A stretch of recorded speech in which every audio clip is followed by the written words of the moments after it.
Thank you all very much for joining us, everybody. It's so great to have you here.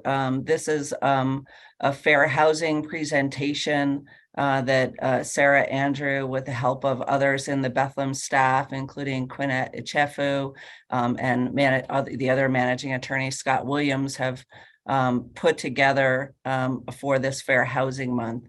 I am going to ask Frank Brooks, our good friend and the administrator of the Community Economic Development Department of Northampton County, to start us off by reading this proclamation, which has been assigned by Lamont McClure from Northampton County, Phillips Armstrong from Lehigh County, Mayor Turk, and Mayor Reynolds from Bethlehem, to kick us off, and then I'll have some brief remarks and introduction to the event. Frank Brooks, are you available? I am indeed. Good Thank afternoon. you. Good afternoon, everyone. It's a great pleasure and honor to be with you today. As far back as I can recall, we have always started this event off with a reading of the Fair Housing Proclamation, and this year is no exception.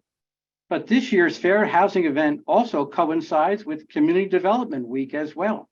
I would be remiss if I didn't recognize my community development colleagues working in the cities of Allentown and Bethlehem, Easton, and in Lehigh County, who, with North Penn's assistance, had a hand in crafting this year's proclamation.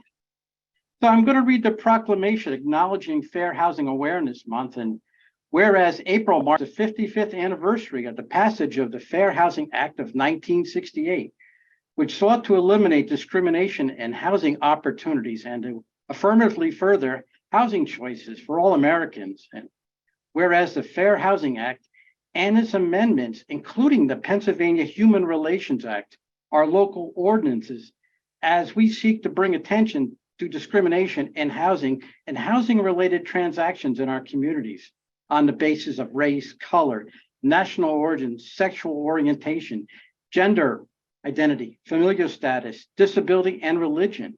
And whereas housing plays a central role in our communities, where we grow up and live impacts our educational attainment, health disparities, career opportunities, and the creation of generational wealth. And whereas the impact of historical discrimination persists to this day, and such inequities limit the availability and stability of housing that supports the health, security, and wealth of our communities. Whereas awareness, knowledge, and advocacy are essential to promote the ideals of the Fair Housing Act of 1968 and the related state and local laws. And whereas to improve the welfare of all, we must continue to strive for equal housing opportunities. And whereas the ongoing struggle for dignity and housing opportunity for all is not exclusive province of the federal government, and whereas vigorous local efforts to combat discrimination can be as effective, if not more so, than federal efforts. And whereas illegal barriers to equal opportunity in housing, no matter how subtle, diminish the rights of all.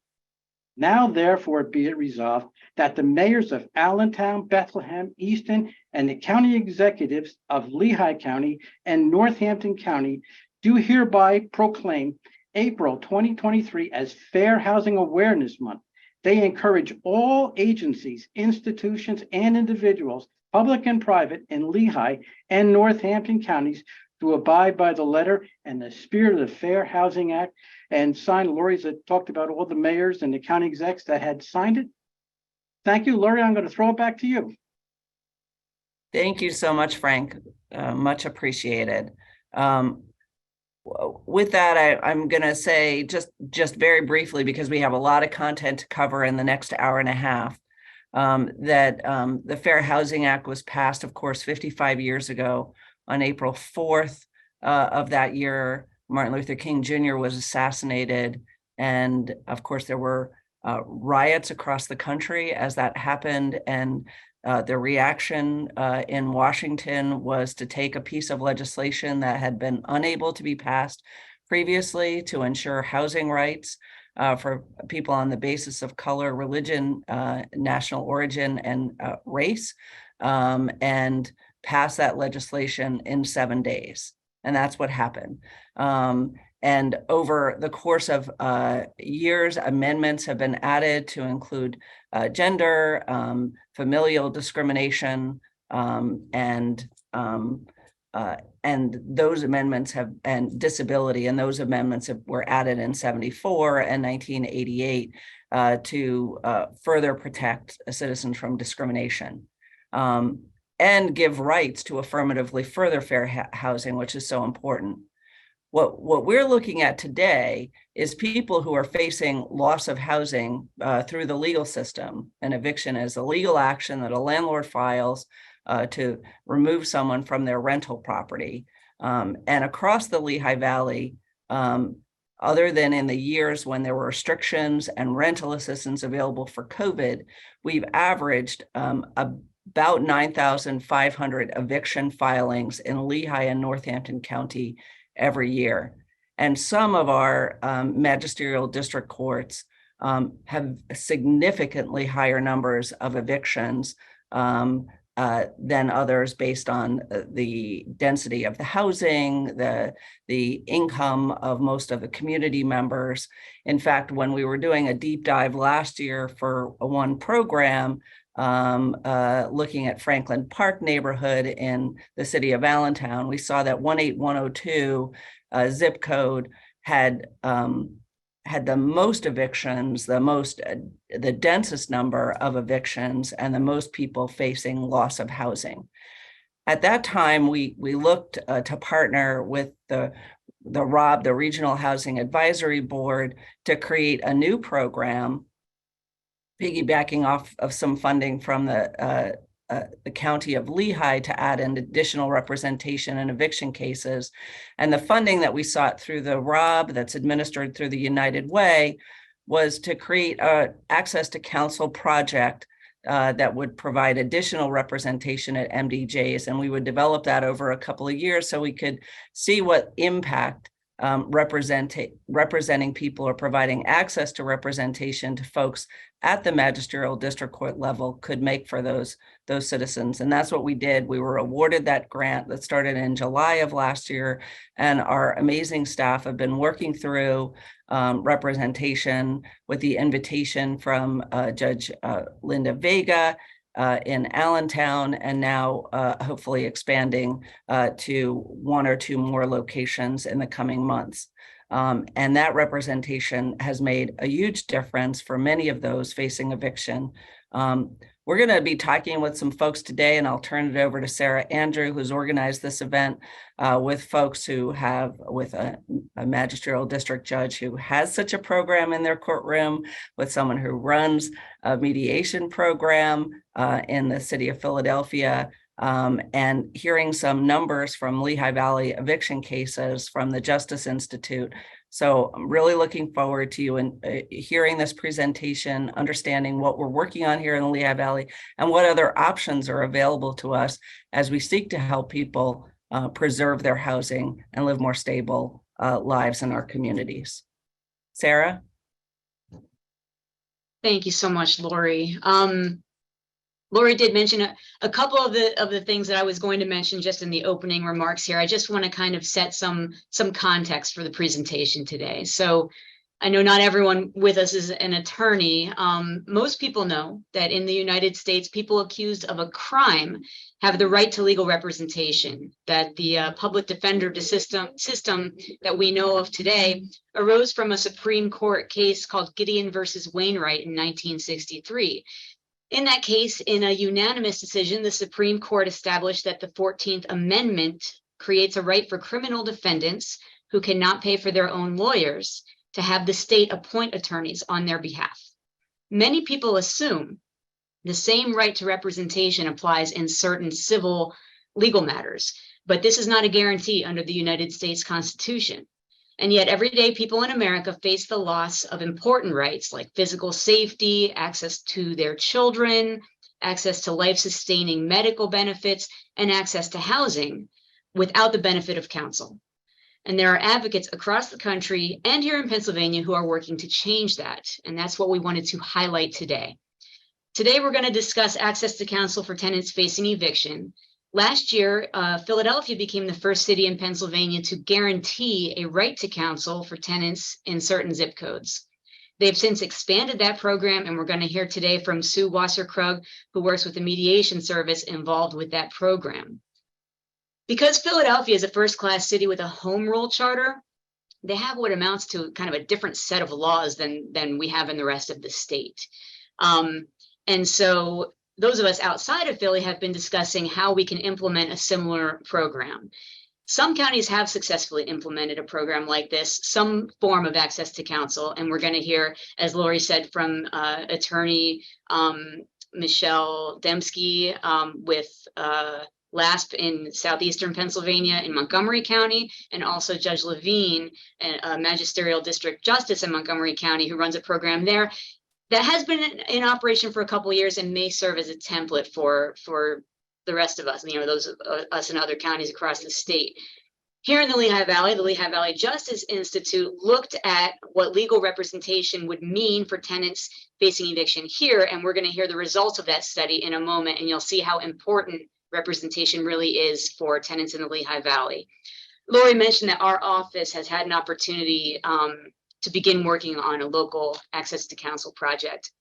And I do want to just mention a little bit sort of what that has looked like here. We have had many advocates in the Bethlehem office willing to help set this up and staff this project. And between August of last year and February of this year, just in Judge Linda Vega's courtroom, she had around 530 eviction cases filed. Of those, around 256 of the tenants actually showed up in court. So, somewhere around half of them showed up to the court. Our office has represented around 160 of those tenants who showed up, who asked for our services, and who qualified for the program. Of those 160 cases, we were able to prevent 45 evictions. We were able to otherwise preserve housing in 8 of those cases and had an overall positive outcome through negotiation in over 80 of the closed cases. By providing representation, we've helped tenants avoid over $40,000 in alleged debt for unpaid rent or other types of damages. Our presence has not always been welcomed by all, but we believe that by offering legal representation, we're protecting the rights of vulnerable tenants who are facing eviction, which leads to tragic instability for them and for the community. So what we have today is a panel discussion of others who have been involved in similar projects. And we are going to hear first from Mr. Joe Welsh, Attorney Joseph Welsh with the Lehigh Valley Justice Institute. He's going to present his findings. And what I will ask you to do, as you have questions, please put them in the chat. We're going to monitor the questions and we're going to save it for the end. And after every panelist has an opportunity to present, then we're going to do a Q&A session. So Attorney Welsh, you're up. Thanks. And actually, I'm a recovering attorney. The Lehigh Valley Justice Institute was founded in the end of 2020. There were a group of us who had put on some sort of informal forums to educate the community on various criminal justice issues, but some of us saw the need for going further. That we can educate the public, but we need to nail down some data and take like the 50,000-foot view of criminal justice in the Lehigh Valley and how we can implement solutions, preferably local solutions, so that we don't have to wait for the machinations of Harrisburg or Washington to get some help to people. And so that's what we embarked upon. We started operations at the beginning of 2021. And while we look at things like bail and sentencing and all of the nuts and bolts of criminal justice, we also take a somewhat broader view of justice and also of issues that affect the criminal justice system. One of those is housing. So that's what led us to the study that I'm going to discuss briefly today. The reason why we studied Lehigh County in particular was we saw among a number of the commissioners of Lehigh County an interest in doing something to address the eviction crisis. So we decided that we would go out and collect the data and put numbers on things so that we could clarify their thinking on this. And I'm happy to say that this report that we released about a year ago in March of 2022 ended up being one of the cited bases for Lehigh County commissioners voting 9-0 to place into the budget a $200,000 line item for legal and other assistance, which they're still in the process of defining, but legal and other assistance for families with children facing eviction. And that latter qualification is what got them to a 9-0 vote originally. It was unfortunately vetoed by the county executive, but then that veto was overridden by a 6-3 vote of the commissioners. So there's money sitting there that they're in the process of deciding how exactly they're going to be spending it. And it was certainly gratifying to us to hear that our report was part of the basis for doing that. The second reason why we're looking at housing is so integral to talking about solutions in the criminal justice system. It had tremendous impact on both pretrial release and post-incarceration release. As an example, the Director of Corrections of Lehigh County estimates that at any given time, she has 30 to 50 people sitting in Lehigh County Jail who would be eligible for release, but for having a permanent address to be released to. So that's what led us into this process. And it's part of our mission. We're not just looking at criminal justice. In fact, we deliberately chose not to call ourselves the Criminal Justice Institute, but rather the Justice Institute, because all of these other things like access to education, obviously access to housing, employment, they all impact the criminal justice system in one way or another. The methodology for our report, we looked at 10 years worth of landlord tenant cases based on data from the Administrative Office of Pennsylvania Courts. For Lehigh County, that covered January 18th of 2012 through January 17th of 2022. And then after we did the Lehigh County study, we did a follow-up study on Northampton County data. And that data set was February 22nd of 12 to February 21st of 2022. So essentially the same time periods for the two counties, just a 1 month slide. We then went through the data. We did some data cleansing that really involved literally a handful of cases. And we put together the data. And actually, the first slide, if you could put it up. Sarah? Yeah, sorry. Is the first slide this one? Or which one are you looking for? Yeah, the intro one. This one? I'm not seeing it. That's tragic. All right, let me make sure I get it up. Is it there now? Yes. There you go. Awesome. This was actually going to be up during my introduction, so Sorry about that. that's okay. We can move on to the next slide.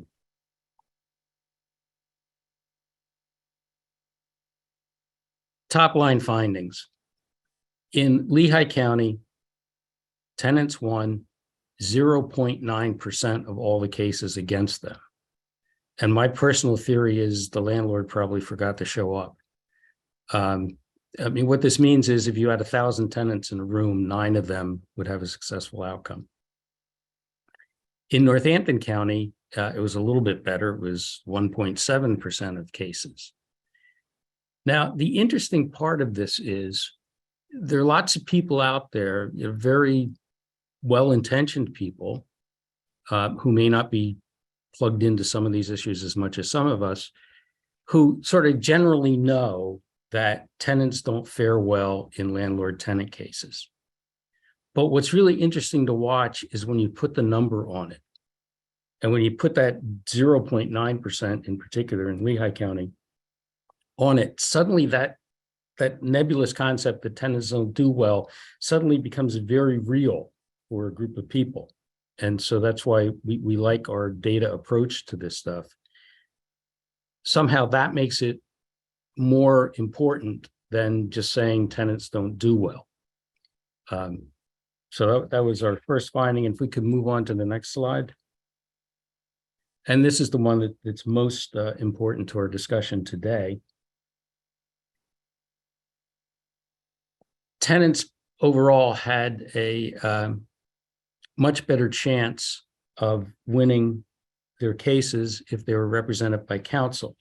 And I believe the exact numbers were 1,200% increase in chances of winning in Lehigh County, and I believe 400% in Northampton County. In any event, they got much better outcomes. However, very few tenants had representation. And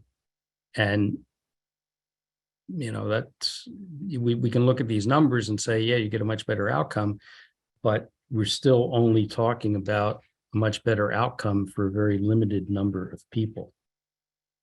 If you can go on to the next slide. No, one back. There we go.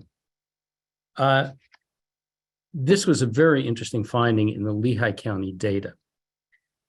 We took the court cases and we took the data from the American Community Survey of the Census Bureau, and we mapped all of the census data to the MDJ districts. And what we found out was in Lehigh County, the racial makeup of an MDJ district is a better predictor of the outcome of a case. It's more closely correlated to the outcome of a case than is the per capita income of that district. Now, that's a little bit surprising because you think of a landlord-tenant case as an economic issue. It's people paying rent or not paying rent. But actually, the racial makeup was a better predictor. We did not see that, at least not to any statistically significant level, in Northampton County's data. That's something out there that we're going to be looking at further in the future. And of course, not surprisingly, particularly in the era we live in right now, many of these cases involve tenants who are rent burdened, meaning that the rents involved are greater than 30% of the per capita income. If we can switch to the next slide. This is the number of cases that we analyzed in the 10-year period. You see that at the beginning of COVID, the tenant, the filings dropped to just about zero because of the moratorium, and then obviously spiked back up when it was lifted. We do have considerably more filings in Lehigh County than in Northampton County. Yeah, that one. This is not surprising, but once again, here's the numbers to make it clear. The higher the per capita income in an MDJ district, the more likely someone's going to be represented by an attorney. Once again, it's still not tremendous numbers, but it's there.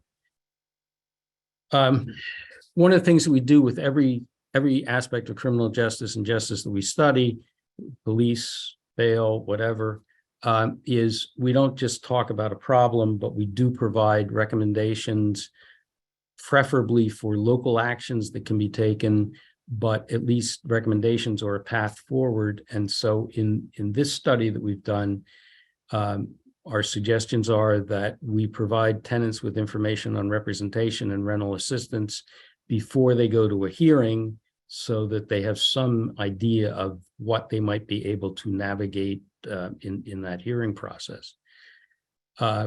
We very much strongly advocate that landlords be provided with information on rental assistance programs as an alternative to filing an eviction case, because filing an eviction case has tremendous impact on a person literally for the rest of their lives. their access to housing, to potentially employment, to a whole bunch of things that society has to offer is reduced by data houses that will forever follow them around with the notion that an eviction case was filed, not even that they were evicted, just that the eviction case was filed. And, we would certainly like to see some kind of expungement program on the state level to address that. And as a corollary to all this, settlement mediation programs like we'll be discussing here today. And we also think that we should be on an ongoing basis performing a cost-benefit analysis of the most cost-efficient way to provide those legal services to unrepresented tenants. So that's in a nutshell what we've added to the conversation, and I look forward to any questions you may have at the end of the presentations. Thank you so much, Joe. People are asking in the chat whether this information is publicly available. It is on the website, and I don't know if you wanted to mention how to get it. It's all of our reports on housing and numerous other issues are available on the resources page of our website, which is LVJI, Lehigh Valley Justice Institute.org. And a number of video presentations that we have done, including our presentation of this data to the Lehigh County Commissioners, are available on our YouTube channel, Lehigh Valley Justice Institute. We're going to move on and hear about the EPIC program, which is an access to counsel program that's been in operation in Montgomery County as a partnership through Legal Aid of Southeastern Pennsylvania and these other entities on the slide here. Attorney Michelle Dembski is going to be presenting some information, as well as Judge Edward Levine, a magisterial district judge from Montgomery County. If the two of you want to get started. Wonderful. Thank you so much, Sarah. So as she kindly introduced, hello, everyone. I'm Michelle Dembski. I'm an attorney with Legal Aid of Southeastern Pennsylvania. I work out of our Montgomery County office. We handle matters in Montgomery, Chester, Delaware, and Bucks counties. The EPIC program is the Eviction Prevention and Intervention Coalition. It was a joint program between Legal Aid of Southeastern PA, Your Way Home of Montgomery County, which is a nonprofit, the Montgomery Bar Association, and the Montgomery Bar Foundation. And it seeks to combine an access to justice and access to counsel issue, along with a temporary rent subsidy to try to bridge the gap to prevent homelessness in the short term. It has been a successful program. I believe it was initiated in 2017. Originally, it was in Judge Hunsaker's court in Norristown. She was a magisterial district judge that participated in the pilot program. Due to the initial success, it eventually expanded into Judge Scott's courtroom, also in Norristown. And from there, it moved on to a total of 8 right now. If we could move on to the next slide. So just as an overview, I've gone over some of this.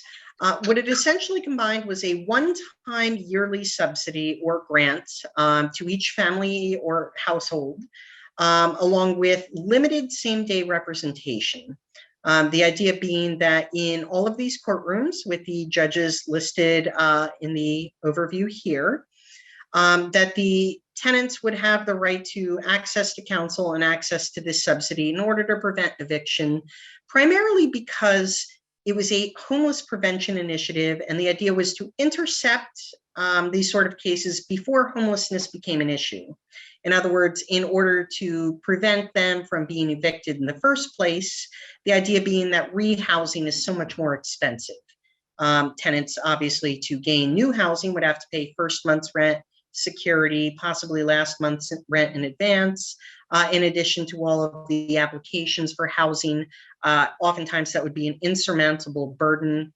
And the idea was to prevent those cases from even coming through to Your Way Home's homelessness initiative. If we could move on to the next slide. So I'm sure everyone here is aware, but The vast majority of the cases that we ever see for eviction matters tend to come at the magisterial district court level. Lately, we have seen a lot coming through in very specific districts, starting at the Court of Common Pleas. It is a little bit odd. There may be some judicial shopping going on here. I could not comment on specifics, but the idea is the magisterial district courts are quick, they're easy, they have a low burden. Due to the COVID crisis, some landlords had accumulated more than $12,000 in unpaid rent. So we did see some actions initiated in the Court of Common Pleas, primarily in areas where tenants were more affluent and actually had access to some assets that a landlord could pursue. So I do want to admit that the EPIC program is purely restricted to the magisterial district court level. We can go on to the next slide. This is probably a primer that's very, very clear to everyone, but I just wanted to go through it in detail. Landlord gives notice to quit, which may or may not be waived. The landlord files the complaint at the magisterial district court. At that time, the complaint and the hearing notice would be mailed out to the tenant. And this is the part now where EPIC becomes involved. Many of the cooperating magisterial district judges and their court staff at this point where the landlord files the complaint and that goes out will also get a copy of the complaint. This wouldn't go out to the volunteer attorneys. This would go out to the Your Way Home staff. They have several caseworkers that would appear for these hearings. They would get the copies of the complaint in advance, and they would be able to reach out to the tenants and the landlords directly to see if the case could be settled with a monetary payment. This was actually a change that was introduced to the program due to COVID when hearings became virtual after the court shut down. Traditionally, what would happen is the caseworkers and the volunteer attorneys would be present in the court and meet with the tenants the same day. There would be a notice that goes out and a sticker that would say, please arrive an hour early to potentially meet with the EPIC staff. They would do an intake.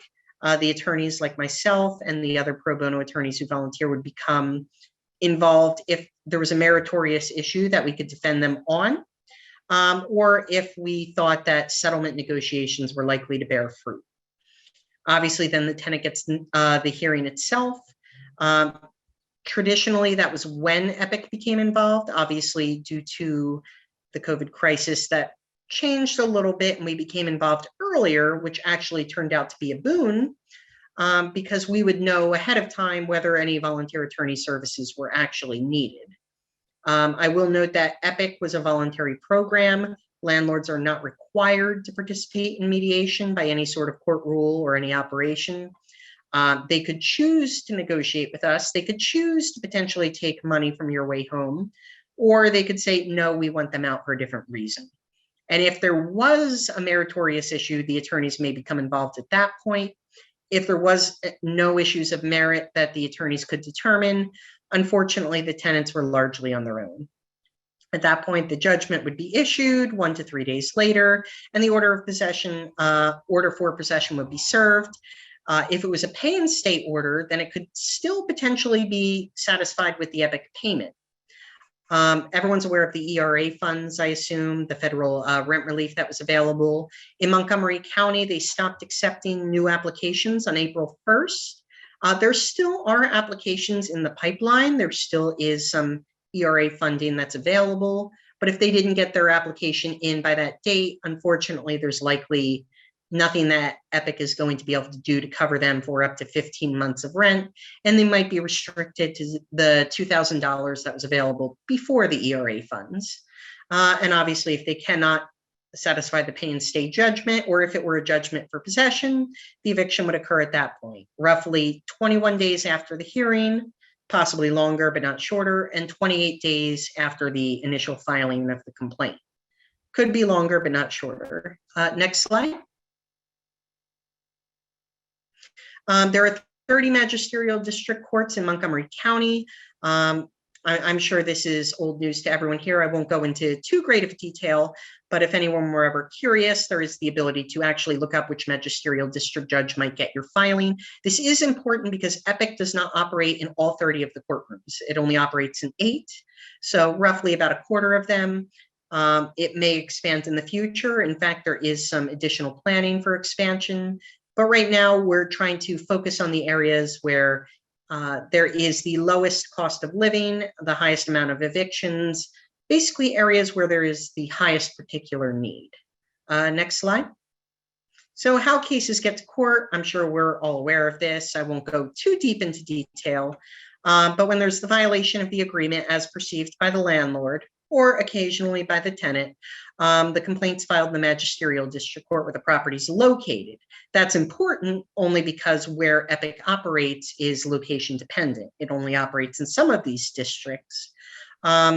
The court has the interpreters available on request. EPIC is actually very useful in that regard because when we reach out to tenants ahead of time, if English is a second language or if they require interpreters or translators because they do not speak English or they do not speak English well or because they are deaf or any other reason, obviously there is the right to access to interpreter or translation services, but many tenants do not understand that or do not know of that, or worse, they may know of it, but think that those services are automatic and that they do not have to notify the court ahead of time. So there has been instances where EPIC has reached out to tenants, found out that this is an issue, and assisted with having those translation services available.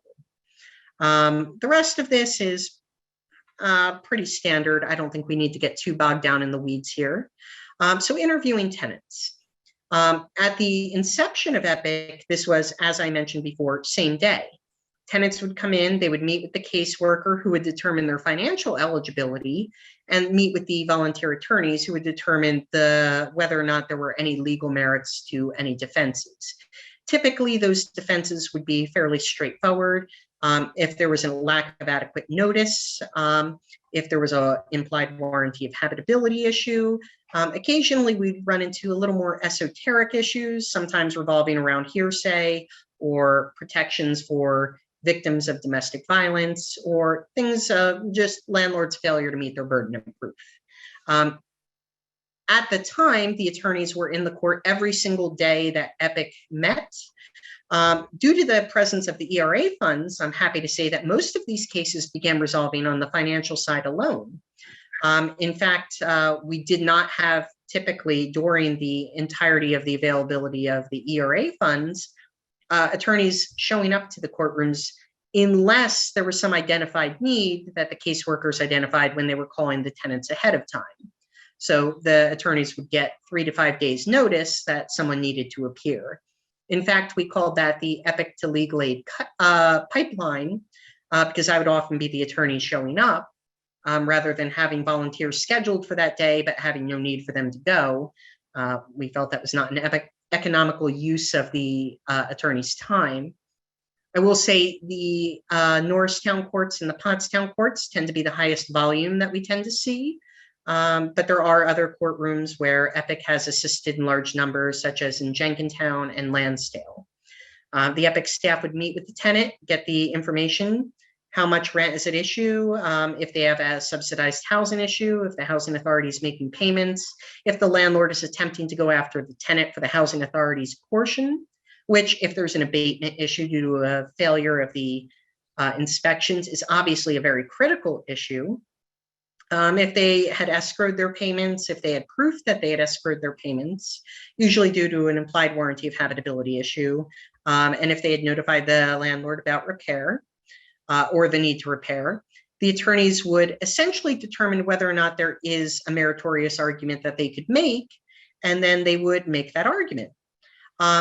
I will say it was limited same-day representation. We actually have a form document, it's 1 page, that makes it very clear that the pro bono attorneys, who are mostly referred to by the Montgomery County Bar Association, would only be representing them for the hearing date itself. There was not ongoing representation implied, and if tenants did have need for ongoing representation, usually in those cases having to do with a habitability issue that was not going to resolve the same day, they would be signed on as a legal aid client long-term, hence the Epic to legal aid pipeline. We had a number of great resolutions. In fact, we had about a 70% success rate in resolving cases favorably for tenants. I believe this was in 2019 was the latest report that I have.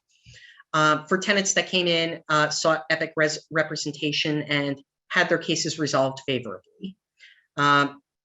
This is to note that not every single tenant that came into the courtrooms would be entitled to Epic representation.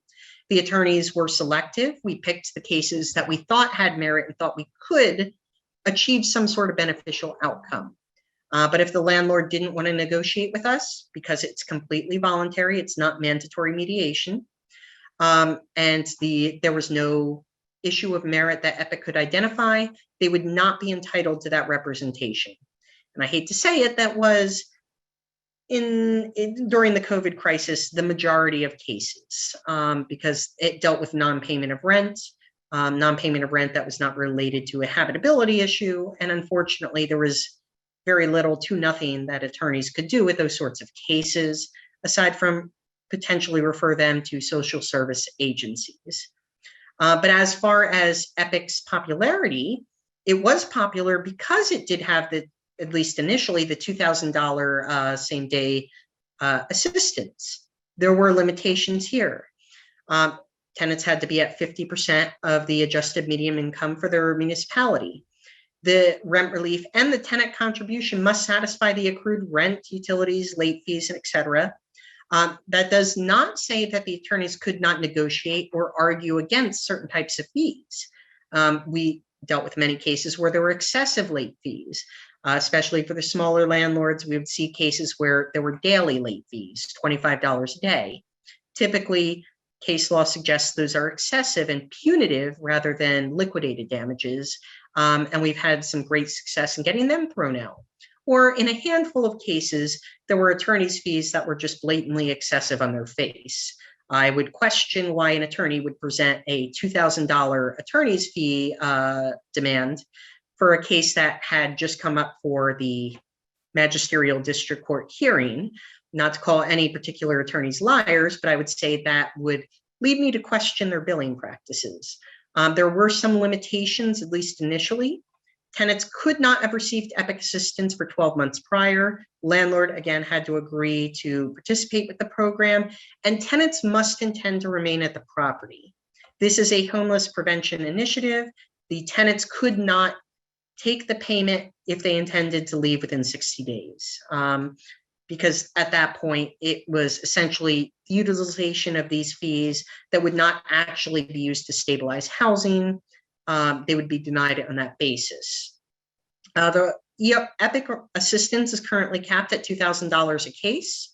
This is not true for tenants who did get their ERA applications in before April 1st or by April 1st. They're still entitled to the ERA funds, which is 15 months of rental assistance. Ideally, this is intended to bridge the gap if tenants had short-term unemployment or unexpected medical expenses or unexpected vehicular costs if they commute to work or things of that nature. It was not intended as long-term financial assistance. It was intended as something like a pot sweetener to make this more palatable for landlords who might otherwise oppose the tenants getting what is essentially free legal assistance that day. It actually did make it quite palatable, and we found that the larger property management companies and apartment complexes, once they became familiar with the Epic program, were actually very favorable to it, especially because we took a conciliation approach. Technically, it would not be classified as mediation, I suppose, because there was no formal mediator, but the attorneys that were volunteering were essentially trying to rehabilitate any issues between the landlord and the tenant, and taking that sort of conciliatory approach was granted us much better results than any sort of adversarial approach. And the amount of assistance for the ERUC funds, well, we've gone over that. It was 12 months of rent and utilities and up to 3 months of prospective rent. That is ended, but that is not necessarily the end all and be all if they got their applications in early. Next slide. Sarah? So this is the notice of judgment. Obviously, this is very important. I just wanted to go over why. The circle in gold is the type of judgment. Obviously, an order for possession or a judgment for possession was bad for most of our tenants. We would strive in every case that we could to have it granted as a pay and stay judgment. I'm sure you have these in every county, but just to go over that, up to the point where the constable or sheriff's officer knocks on the door, the tenant can pay the entirety of that judgment. And the goal of EPIC was to make sure that they could by the time of that 21-day window. And that 21-day window could be longer. I believe now, thanks to COVID, it's up to 180 days, not 120, but it would begin to run based on the disposition date circled in pink. And if the tenant were to file a supersedious appeal, because every party has the right to appeal, if they wanted to appeal possession, the deadline is 10 calendar days from the date of the disposition. And if that falls on a federal holiday or a weekend, would roll over to the next calendar day or next weekday. And the rent rate, circled in blue, would be what they would have to pay to the prothonotary office to be held in escrow to maintain that appeal. So even if EPIC could not necessarily resolve it for them in that date, we would certainly make them aware of their appeal rights, which not every tenant knows, not being an expert of the legal system. So even if the same day representation were not necessarily to resolve it in their favor, we'd make them aware of every opportunity to get resolution at the next level.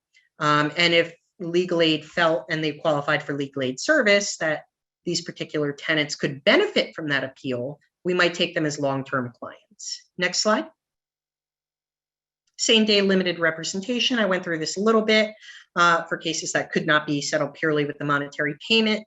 The volunteer attorneys would offer that assistance. And in fact, we're scheduling the attorneys to begin appearing regularly in May, when we presume that most of these ERA funded cases will have completely been exhausted and we'll be back to what you might think of as business as usual. It does not require any volunteer attorney to appear for or offer any more representation other than what is that day.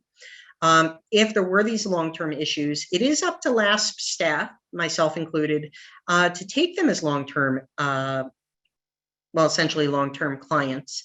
But the general rule of thumb I would say is if they qualify for legal aid services, and if I thought their issue had merit, we would generally take them without question. And obviously very heavily looking at settlement over litigation, especially given the fact that if tenants were month to month or if their lease were close to expiring, even if you won the battle, you might lose the war. The landlord might choose simply not to renew their lease next year. Or if they were a month to month tenant, might give them the 30 days notice right then and there. That has happened once or twice, and our goal is to avoid that if at all possible. Next slide. Housing voucher program. I want to be very clear because this is an issue that keeps popping up, especially in Norristown. The HAP contract is the contract between the housing authority and the landlord themselves. It very specifically prohibits the landlord from pursuing the tenant for the housing authority's portion, assuming their voucher is not terminated, assuming it's an abatement. But we see many landlords who either don't understand the program or who do understand the program but might pursue it anyway, attempting to get the housing authority's portion from the tenant directly. And I will say that's one of the biggest areas where EPIC has succeeded wildly is in challenging these sorts of cases. And in fact, we've seen a marked drop in Norristown and Pottstown for landlords even attempting to go after tenants for these particular issues. And as for the rest of the housing voucher program, that's a little bit beyond the scope. So I think I'll end it right there. And I believe that might be the last one. Oh, implied warranty of habitability.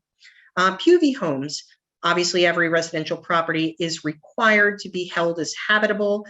We've had a great deal of success challenging this on certain types of habitability issues, especially where the housing authority or code enforcement becomes involved. There are certain areas such as mold issues that are much more difficult since those are much harder to prove. But essentially, if there's a defect that goes to the habitability of the premises, There is no caveat emptor. The landlord cannot just simply say, oh, you should have known, oh, that was a pre-existing condition. No. If it goes to the habitability of the premises, the attorneys with the program have had some deal of success challenging these particular types of issues. And it cannot be waived by the terms of the lease itself. So you cannot simply put in the lease, tenant accepts the premises as is, and use that as a shield. Some landlords have tried, very, very few of them have succeeded. And I'm happy to say that. I believe there's another habitability slide. Sarah? There is, and I just want to, we're going to throw the poll up for the CLE credit really quick. And Michelle, you do have one more habitability slide and then a little bit on language access. But I did want to make sure in this time that we heard slightly from the judge, at least about how, so I'll let you go ahead and do Actually, we can skip the language access. I already went to that. But just about habitability, the things that we've looked at and the things that are important to look at are if they go to the habitability of the premises, if the defendants gave notice to the landlord, ideally in writing, because good luck proving a verbal conversation happened, if the landlord had the opportunity to repair and they failed to make the repairs. Not to get bogged down in the weeds, but I'll just go over very briefly. Very big important things to look at is there running water, is there hot water, is there working safe electricity, do all doors and windows close and lock, are there any obvious defects or structural defects that go to habitability that might lead to condemnation. Those are the things we look at. But there are also minor things like, are there infestations of rodents, insects, anything that if you were to present to the average person would shock their conscience. It probably goes to habitability. But things that are purely cosmetic, we generally did not assist tenants with. And I think that's the end. I don't need to take up any more time. We really appreciate your contribution here. I will say that the North Penn attorneys have also found habitability to be an issue that comes up a lot in these cases. And we have made a lot of progress in making sure that the tenants know how to bring their case for habitability issues and how to properly and correctly document that case, and to get the judges to take a look at that into consideration when they do these eviction cases.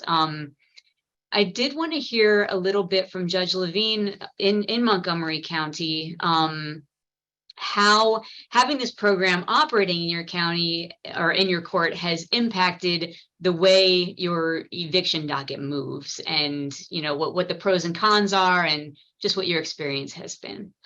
Well, it's been very positive, at least from my perspective, because Epic comes in and they're sort of educating and intercepting things ahead of time. And it avoids a lot of conflict. I mean, at this point, when it gets in front of me, most of the time the parties understand what they're doing. They're already negotiating a deal. Hey, we're going to get this much money to fill the back rent. We're agreeing to terms. And the education goes both ways, by the way, not just for the tenants, but for a lot of landlords don't seem to understand what the rules are and what the law is. So it helps them as well.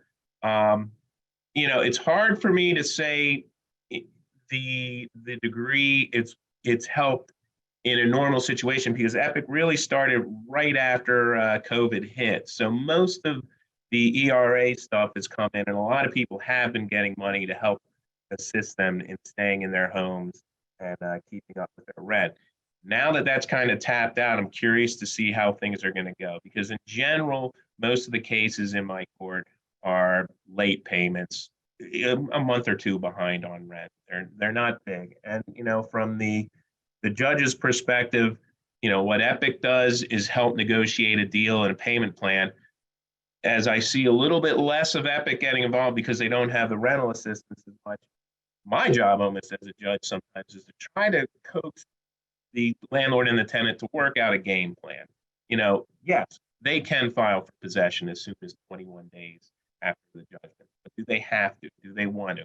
Can they work things out? I know that tenants tend to want to tell me their horror stories and what's been going on, and really in the court, it doesn't really matter. I try to explain that to them. It's working out a game plan that works for everybody. So that's the great thing about Epic.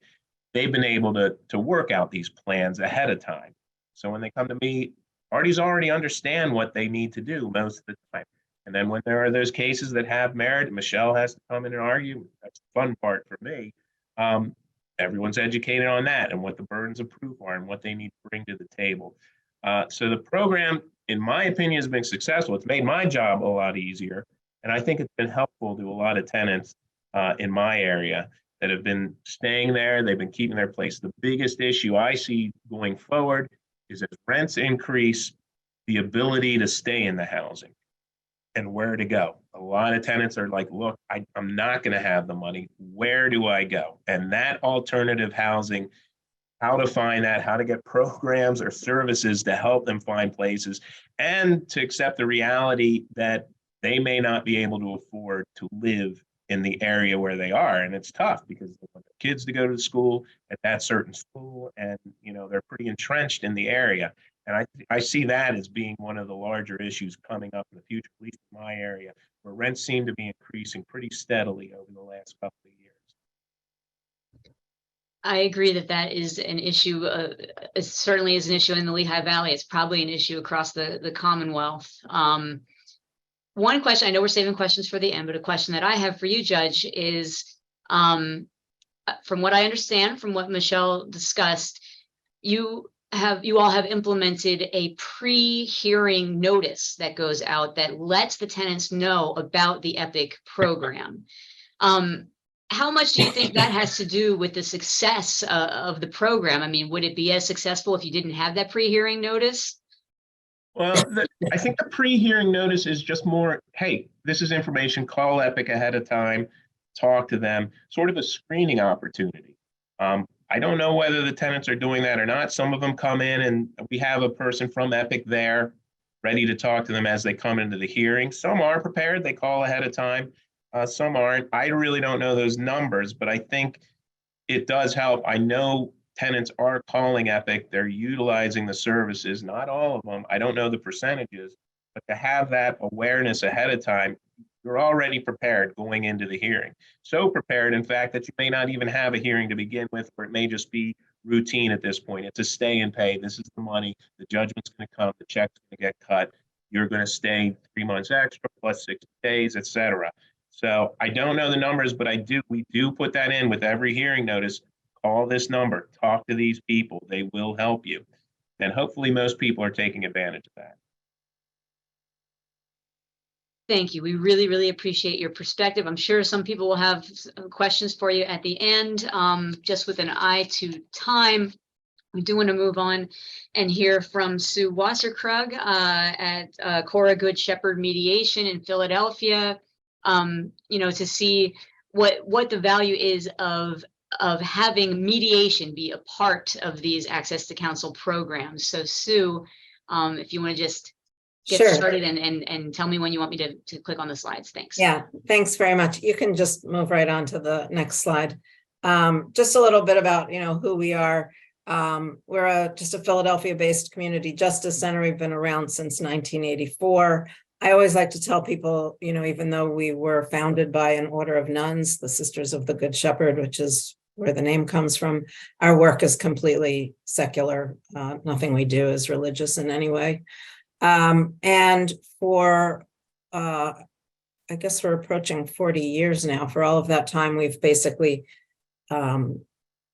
focused our services on mediation and facilitation, training and consulting. And then we do a lot of restorative justice processes. And you can see here our mission is to encourage peace, reconciliation, and social justice by empowering individuals to resolve conflicts. About a couple of years ago, we used to be called Good Shepherd Mediation Program. And a couple of years ago, we merged with a larger organization called Cora Services. So now we're part of that organization. Cora Services was also founded by, this is one of those slides that has animations on it. Yeah, you can just put all those on. Cora Services was also founded by the Sisters of the Good Shepherd. So just a little bit about, probably many of you are familiar with the Philadelphia scene, but we are the Philadelphia does have the highest poverty rate of the 10 largest cities in the United States. About a quarter of our population lives in poverty. About half of our population are renters. This is the wow bullet point here. The number of eviction filings sort of, I think, hit a peak in 2017 at 24,000 eviction filings that year. I always like to say, we're usually in the vicinity of or approaching 20,000 eviction filings in any given year. Obviously, that was exacerbated by the COVID pandemic.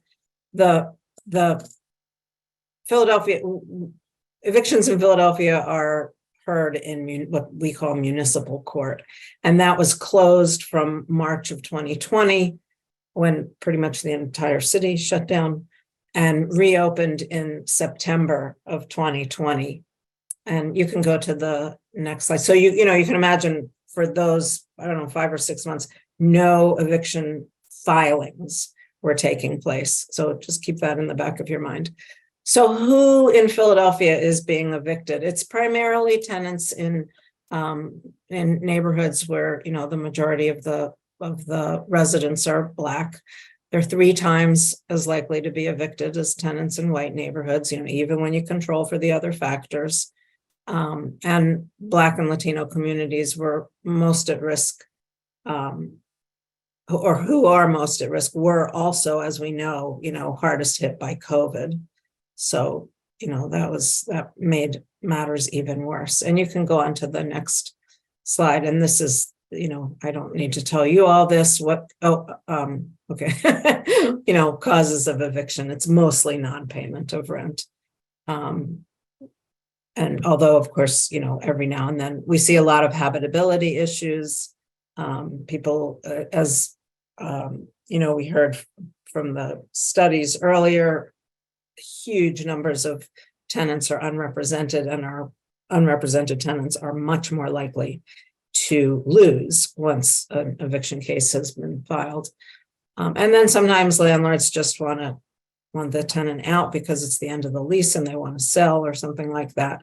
And of course, pandemic-related loss of income just exacerbated everything. So you can move on to the next slide. And the reason I'm talking so much about COVID is because the eviction diversion program was sort of born out of COVID, although the seeds were planted for it some years prior.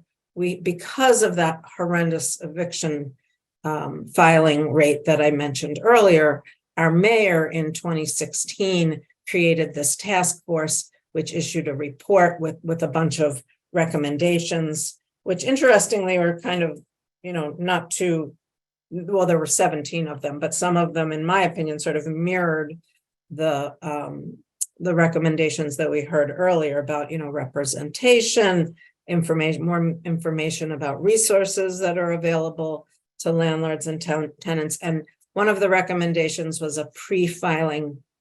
access to pre-filing mediation. And the reason for pre-filing was really for 2 reasons.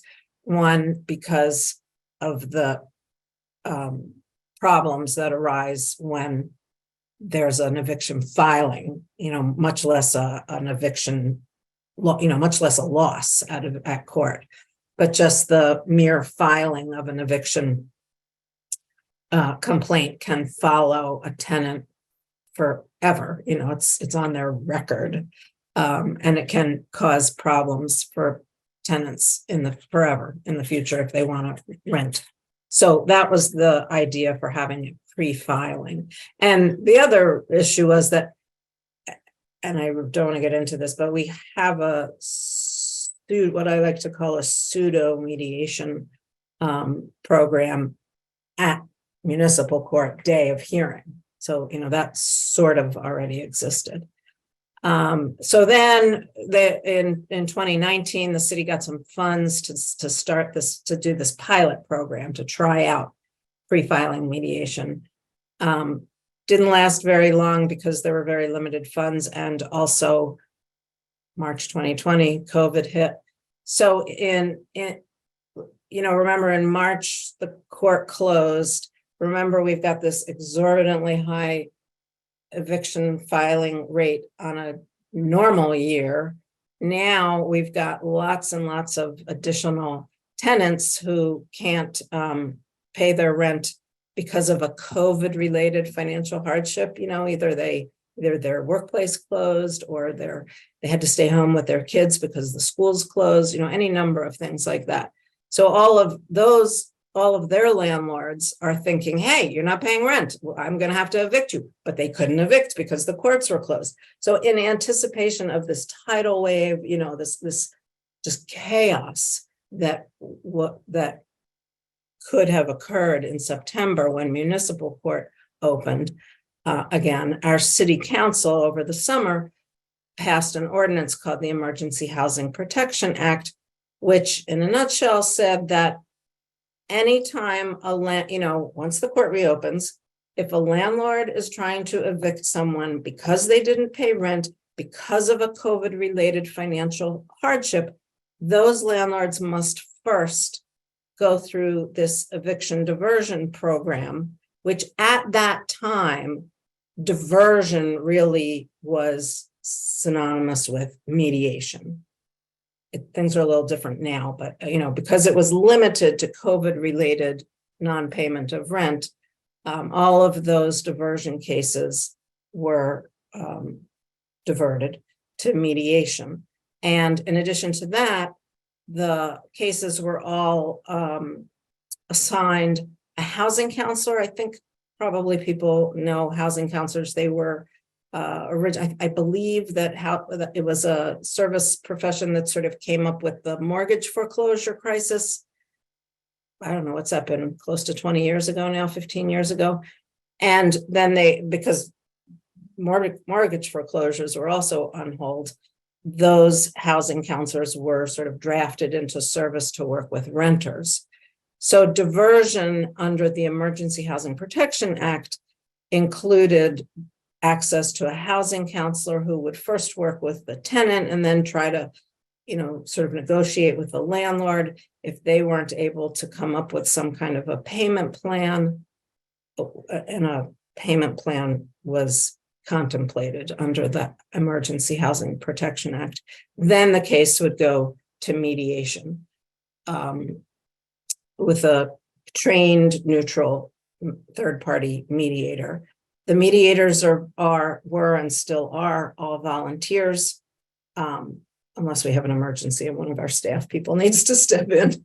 But for the most part, they're all volunteers. And because it was the pandemic and because of the enormous volume that we anticipated, we do all of the mediations by conference call. That's a whole other story. We'll talk about that. We can talk about that later. So anyway, this program went live September of 2020. It was intended to sunset December 31st of that year because, we thought COVID would be gone. Of course, it wasn't. City Council extended it through March. When it did sunset in April, our municipal court got authorization from the state Supreme Court, because we were still under a COVID emergency, to extend the diversion program basically through fits and starts, but basically it was extended by court order through the end of 2021, at which point our city council passed a new ordinance, which is very broad and basically says, I think the idea, Michelle, I think it was mentioned the 30-day notice to quit that can be waived. So the thinking was any landlord who wants to file an eviction complaint for any reason now must first go through diversion. The new ordinance did not define diversion as including mediation explicitly. So not all cases go to mediation now, which is sort of a necessity because remember at the beginning, I said we've got close to 20,000 eviction filings. There's just no way we could mediate all of those cases prior to them, using volunteer mediators and assigning everybody a housing counselor, prior to a filing. So there are other forms of mediation. So that's what we're operating under now. So what's the goal? To provide this free, informal opportunity for landlords and tenants to, work things out prior to filing in court, to reach sustainable agreements. We always emphasize the sustainability of the agreements because, for a lot of reasons, there's no point in reaching an agreement if people can't keep up with their end of the bargain. But also, I mentioned there's this in-court pseudo mediation program, and one of the problems with that program is once the tenant is in court, they're so stressed out and so, just don't kick me out today, just don't make me homeless, that they often will just sign whatever the attorney, whatever the landlord says, well, this is what I'm looking for. Fine, I'll agree. And they sign, because a lot of and then those become judgments by agreement. And a lot of those don't stick, aren't sustainable is what I mean. So other goals were to connect tenants and landlords to resources, including rental assistance and housing counseling resources, all of those things. Lots and lots of benefits to this program that reduces the benefit on the court. Reduces the burden on the court. When the court reopened, the rush to the courthouse was such that, it was taking months and months to even get a hearing date. And from what I understand now, they're down to well under 30 days to get a hearing date. For what we've mentioned a few times now, this idea of preventing a court record, preventing just the record of an eviction filing, saving the landlords lots and lots of money. This is a completely free process. Nobody has to pay anything. As an aside, I will tell you that landlords sometimes choose to pay an attorney, but that's their choice. There are no fees for the program as there are fees to get into the courthouse, right? And to provide these resources to support a resolution and just to resolve things. The thing about mediation is it's a great process, as compared to going to court. It's a great process for conflicts between individuals who have some kind of a relationship. So you see a lot of custody mediation. You see a lot of neighbor disputes going to mediation. Landlord and tenants, you've got a relationship, whether you like it or not. There's some kind of a relationship there. You have a problem, there's a leak, you got to call your landlord. There's a relationship there. So it's a good opportunity. Mediation is a good opportunity to resolve those issues before they even escalate to going to court. So what's the process? The landlord sends this thing called a notice of diversion rights to the tenant. Again, this was sort of thought of as, sometimes landlords will send this with their 30-day notice to quit. That's okay. Then they go on to the city portal and apply for diversion. The application goes to one of these pathways. I mentioned they all used to all go to mediation. Now they go to different pathways. Right now we do have, I think it's, I don't want to misspeak, but last year we had the American Rescue Act money. I guess that was in 2021. Wow, where did the time go? We had the Emergency Rescue Act money. Now we have something called Targeted Financial Assistance, which is city funds. So there's some great financial assistance available.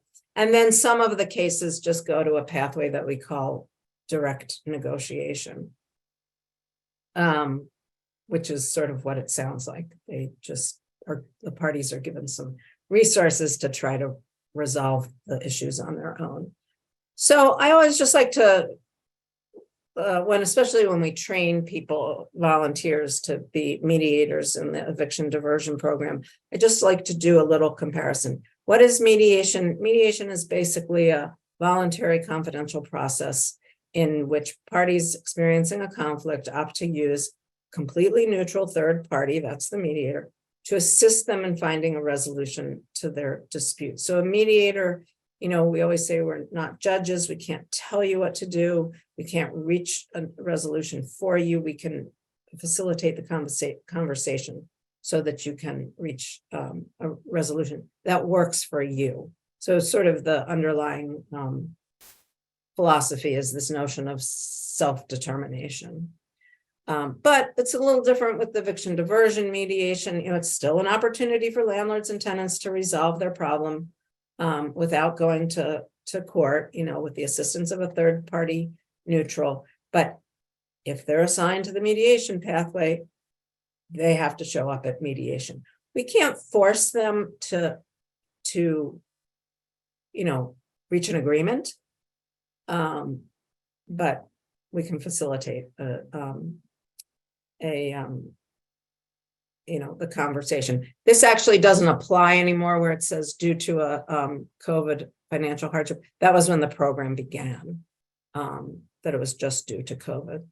So what does the mediator do? Like I said, we facilitate the dialogue. We try to, mediators often use this language of being impartial. What I really like is a different term, which is multi-partial. We recognize that there isn't always a level playing field, which is really what's ideal in a mediation situation. So the mediator's there to sort of balance the power, encouraging the dialogue, do some reality checking, figure out, what kind of rental assistance may be available, and then maybe schedule additional sessions if that's needed. So that's what the mediator does. And the housing counselor, I think folks probably are a little aware of that, works with the parties. I just wanted to, no, you can go on. I don't need to talk about the housing counselor, but I just wanted to mention, the sort of where does this come together with the right to counsel. The right to counsel legislation in Philadelphia was passed, I don't remember what year it was, but it was well prior to COVID, but not funded at all. Okay, so they're really, we had this ideal, but it wasn't, this aspiration, but it wasn't funded. And I believe it was last year, it was funded it was, funded a little bit and enough to, the funding basically goes to community legal services to provide that representation. And they, I guess, did some kind of study, or some other organization did a study and looked at what were the two zip codes with the highest eviction rates. So it was funded initially in two zip codes, one in North Philly and one in West Philly.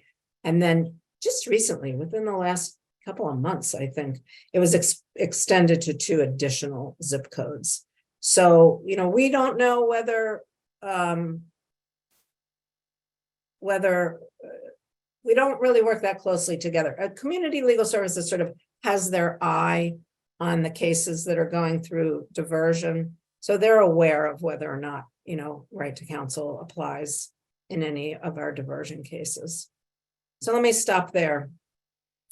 Happy to answer any questions, or if you want to put, you dropped, feel free to reach out to me separately. That's always fine too. I'll throw your contact information up there, Sue. I'm sorry, I clicked out too fast. No, But that's fine. We did want to take an opportunity to do the second CLE poll. And we do have a couple minutes for questions. Thank you so much, Sue. A lot of really interesting stuff there for the rest of us outside of Philly's sort of aspirational things. Because I think what we are missing in as attorneys in the right to counsel or access to counsel project is that impartial third party view of the situation that I think probably is really helpful in getting to resolution. So I appreciate that. I think that Queenette has been keeping track of the questions in the chat. So Queenette, if you want to direct some of those to the panelists. Yes, Sarah. As mentioned, there have been a lot of questions on the chat. One in particular was directed for Attorney Dempsey and Judge Levine. The question is, some landlords have expressed that it is unfair for tenants to have a right to counsel. How has EPIC responded to these sentiments? So I'll be happy to take that one. Judge Levine can weigh in too. We have had a few complaints in EPIC, none that I can recall in Judge Levine's court, but essentially we've had complaints that this is completely unfair. I'm paying my attorney $250 or $300 an hour. Your client gets free assistance. What the heck? And usually from mom and pop landlords who own 6 or fewer properties. And my statement there is, yes, for you, this is a financial investment. This is a business, absolutely. But for my tenants, for my clients, this is their, living. This is their housing. Their kids, if they have to move, will have to go to a new school district. They'll be ripped away from all their friends, their extracurriculars. Potentially, they might not have any housing available. Maybe they can move in with friends or family for a short time if they're very lucky. Maybe they'll be in a shelter. The balance of harms lies in the tenant's favor in these sorts of cases. And even more than that, we're trying to reconcile these issues. We're trying to make all parties whole. Yes, landlord, I understand you have to pay a mortgage. I get that. And my tenant is trying to pay you. Maybe they've just started a new job and we have to work out a repayment plan. You don't want to wait 6 months to get paid back for everything you're owed. Of course you don't. But your harm is minimal compared to my client literally being on the streets and having to pay 3 months in advance to get new housing. So I try to make it an equity argument, a balance of harm argument. And I've gotten some landlords who grumble and, are somewhat unhappy. But for the most part, I always explain, look, if you're not happy with this, my client can file that supersedious appeal. Maybe they can't pay you the 4 months that they owe you. But if they can pay 1/3 of 1 month's rent, if that IFP is granted, they're going to be able to drag this out. And then another 2/3, 20 days later, you're going to be litigating this in the Court of Common Pleas for months. And you're going to be litigating this against a pro se party that's not going to be paying any attorney anything. And you're going to be paying your attorney $300 an hour. Is that what you want? Because then you're saying, I want a much greater harm a few months later. Wouldn't you rather just settle this amicably between everyone? And I've gotten a lot of traction with that. And when the landlords realize how much might be at stake if these pro se tenants actually file that appeal, they tend to be much more willing to come to the table, and a lot of those arguments kind of fade away. We have had 1 or 2 sticklers, but I will say that's probably less them having a legal argument or an equitable argument and them just saying they agreed to it in the contract. We want our money now. And I'm sorry, I'd love you to get your money, but you can't. Yeah, it's an equity thing. And I say this to landlords, this is the business you got into. You chose to buy this property, you chose to rent it out. And most landlords, especially those smaller ones, think it could be a great money-making opportunity. For a lot it is, but you have to vet properly, and it is a business. And they can always pool their resources and get together and create a landlord's equity legal fund and do that. They don't, but they could. And thank you for your responses. There was another question for the entire panelists, actually. Earlier was mentioned the importance of having a pre-hearing notice for the EPIC program. Are there any suggestions on how to engage tenants in pre-eviction mediation and or working with legal services or pro bono attorneys before the date of the hearing itself? I will say the biggest success we've had, and possibly one of the only good things to come out of COVID, is we had the Zoom hearing, so we couldn't meet the tenants in person. So we had to network with a lot of the MDJs to get the hearing notices sent to us ahead of time instead of the staff just showing up the same day an hour early, which actually ended up being a much better system. And I believe we're still practicing that in every court. And it requires that the particular magisterial district judge and their staff take on a little bit of that administrative burden. They have to make sure those are all the complaints and hearing notices are sent out. Many of the MDJs had already consolidated their landlord tenant cases to a single day, especially the ones with the big property management companies or apartment complexes where it was the same landlord for every single one. So they were all consolidated in one day anyway. But you have to get a little bit of traction with the MDJs. They have to want to participate and they have to have their court staff cooperate. But if you get that, it tends to work out favorably for everyone. I'd say actually we've had a lot of big landlords who are pretty favorable to Epic and actually call us up ahead of time now about tenants. Hey, we have this tenant we're going to file on. We think they're eligible. Can you reach out to them and see if they qualify for Epic? Because they want to know ahead of time, what cases can we settle when we're going to appear on that day? And when you have landlords eager to work with you to settle cases, something's going right. There's a follow-up question in the chat. Did you have to ask the Administrative Office of Pennsylvania Courts for permission to provide the pre-hearing notice? I was not involved in that discussion. I believe we went through court administration at the county level and the Prothonotari's office. I don't believe we went to the administrative office of the PA courts, but please don't quote me on that. Because that was, I believe Your Way Home pioneered that initially. And I'm sure Kaylee Silver would probably be able to answer that better than I am. She's the Your Way Home director. All right. Yeah, I just assumed there was approval. You know, you guys gave us the paperwork and we put it in there. Didn't even ask questions. Well, thank you. There was one. If I could just talk that 1 second. Yes, go certainly on. it's the case if it were a local rule change that brought about the procedure, that absolutely would have to be approved by AOPC. But I think that some of this can just be done by a local court through administrative orders of the president judge. And I believe it was at the county level because it wasn't changing the timing of the hearings or any of the actual substantive procedures. Initially, it was just the notice going out, and it was a voluntary program. I do know that was the big issue if we were going to make this mandatory. And we saw all the hoops we'd have to jump through, and we were worried about landlord pushback. So we did make Epic voluntary, partially to avoid all of that. And if the landlord doesn't like it, they can say, nope, we don't want to talk to you, and Epic can't do anything. So given the time, there is one last question for Mr. Welsh. Based on your experience and the qualitative studies you have done, what conclusion can be drawn between the presence of counsel and its impact on the outcome of eviction cases itself? Counsel's presence tremendously increases the chances that a tenant will prevail or get a favorable outcome in some respect. Interestingly, at least in the Lehigh County data, presence of an attorney on the landlord side actually got somewhat better results for tenants.